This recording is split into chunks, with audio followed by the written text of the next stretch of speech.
Ben жазда öldüm salam. Bu karşıya mısıktan itten kıyın çoşladı. Sonra bir kazdım şu koşmağı bu karşıya bir gözün tabak yiyip kasma alıp babdan yürüp sonra itti kuşumu aldattım. Kup geçeceğiz.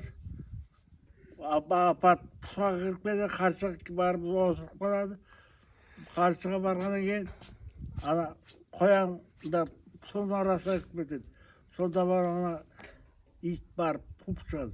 Kupçanda elbek etedi. Karaba oturады. Osunda үйреткен ben. Бүркітті қанша жыл салдыңыз? Бүркітті 20 жылдай ұстадым. Бүркіт жақсы ғой, бүркіт ең жақсы бүркіт қой. Бүркіттің бабы менен қаршығаның бабының айырмасы қандай? Қандай айырмасы? Қаршыға қиынырақ сәл бабы. Бүркіттің қарағына келсең қиын енді. Оның да қараңғы болмайды, жақсы сол адам сияқты, ат сияқты ғой. Сол сияқты нәрсе бап жуытады ғой бұл. Бүркітті де баба алдырады. Бүркіт қарша бап қиын. Бұл çıtыда шетен құс бұл. Оңай өліп қалады. Көз кіргенде бітті мал болмайды.